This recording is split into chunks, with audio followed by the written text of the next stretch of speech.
শেষ জামানে যখন দাজ্জাল বের হবে, মদিনার উপকূলে সে পৌঁছাবে, দূর থেকে দেখে বলবে যে ওইটা আহমদের মসজিদ সাল্লাল্লাহু আলাইহি ওয়াসাল্লাম। আহমদ মানে কে? মুহাম্মদ সাল্লাল্লাহু আলাইহি ওয়াসাল্লাম। তো সে ওখানে যেতে পারবে না, ফেরেশতারা দাঁড়িয়ে থাকবে খোলা তরোয়াল নিয়ে পাহারা দিবে। তো সেখানে সে আঘাত করবে আর কি, এটা ভূমিকম্প হবে। ওই ভূমিকম্প যখন হবে, ওই ভূমিকম্পতে মদিনার মধ্যে থাকা যত মুনাফিক এগুলো বের হয়ে দাজ্জালের বাহিনীতে যোগ দিবে। মানে পৃথিবীর শিবির আস্তে আস্তে দুই ভাগ হয়ে যাবেই, ইমানের শিবির এবং কুফরের শিবির। মাঝখানে কোনো আর দল থাকবে না। কিছু মুনাফিক থাকবে, এরা কাফেরদের সাথেই যুক্ত হবেই শেষমেশ।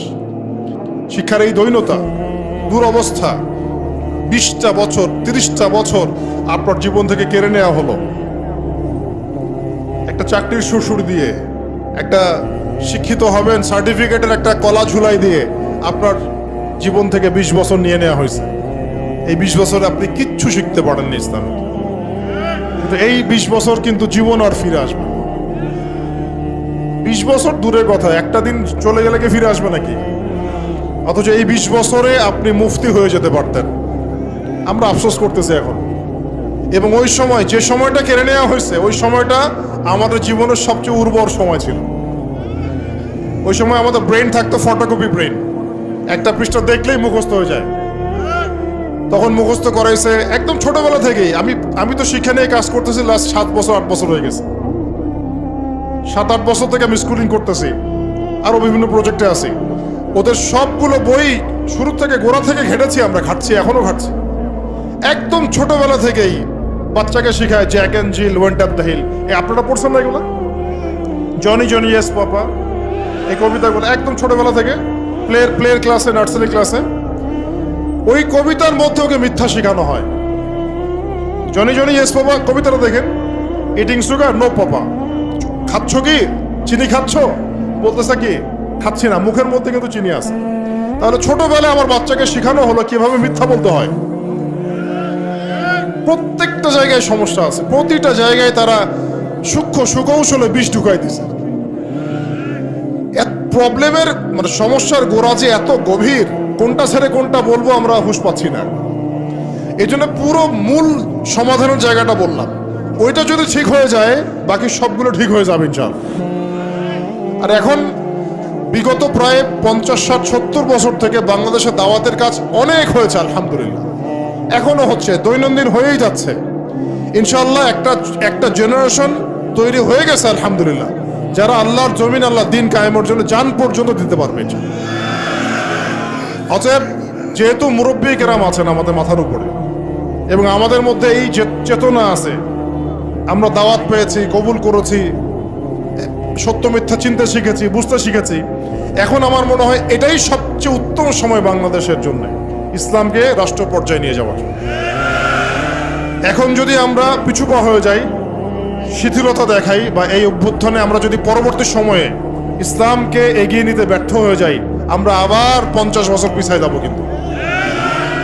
অতএব এখন আর চুপ করে বসে থাকার কোনো সুযোগ নাই। এখন প্রশ্ন আসবে যে এইটা কি রাতারাতি আপনার ঘরে চলে আসবে নাকি অর্জন করতে হয়? এটা কিন্তু রাতারাতি ঘরে আসবে না, এটা অর্জন করে ছিনিয়ে নেওয়ার বিষয়। বিষয়টা হচ্ছে সিরাত থেকে আপনি পড়েন, মক্কা থেকে আমরা যে বের হয়ে গেলাম, মদিনায় চলে গেলাম, মদিনা রাষ্ট্র কায়েম হলো, পরে 8 বছরের মধ্যে আমরা মক্কা জয় করেছি। কত বছর? এটা কি রাতারাতি হয়েছে? না আমাদেরকে এর জন্য সংগ্রাম করতে হয়েছে, দাওয়াত দিতে হয়েছে, তাবলিগ করতে হয়েছে এবং জিহাদও করতে হয়েছে, সবকিছুকে একসাথে করতে হয়েছে। তারপরে 8 বছরের ব্যবধানে আমরা আবার মক্কা জয় করেছি। ঠিক একইভাবে যদি আমরা আমাদের অঞ্চলের কথা চিন্তা করি, এই অঞ্চলেও রাষ্ট্র ক্ষমতা ইসলাম রাতারাতি কি হবে না, কায়েম হবে না। আমাদেরকে আমাদের জায়গা থেকে কাজ করতে হবে। তো কাজ কি শুধু তারাই করবেন যারা ইসলামিক রাজনীতি করেন তারাই, না আপনাদেরও কোনো কাজ আছে নাকি প্রত্যেকটা মুসলিমের ভূমিকা রাখার সুযোগ আছে? কোনটা? আচ্ছা, আমার আপনার উপর কোনো দায়িত্ব নাই? এই সব দায়িত্ব কি ওলামায়ে কেরামদের? কিছু হলে তো অনলাইনে আপনারা খুব গালাগালি করেন, দেখি আমি মাঝে মাঝে, আলেম ওলামারা কি করে, আলেম ওলামারা কি করে, আলেম ওলামারা কি করছে, আলেম ওলামারা নাই কেন, এই শুনিয়ে উনি কেন কথা বলে না, উনি কেনই করে না। তো সবকিছুকে ওলামায়ে কেরামের কাঁধে চাপিয়ে দিচ্ছেন আপনারা। তারা কি এই উম্মার নবী? ওয়ারাসাতুল আম্বিয়া, কিন্তু নবী কি? তাদের উপর দিয়ে যা গিয়েছে বিগত 10-15 বছর, এটা কি আপনাদের কল্পনা তো আসবে? কল্পনা করতে পারেন যে একটা ছোট্ট ঘরের মধ্যে একটা মানুষ 3 বছর, 4 বছর, 5 বছর, 7 বছর, 8 বছর এইভাবেই কাটাচ্ছে, দিনের পর দিন, রাতের পর রাত, দিনের পর দিন, রাতের পর রাত। 3টা দিন থাকা যাবে ওখানে? সম্ভব? 3 ঘন্টা থাকা যায়?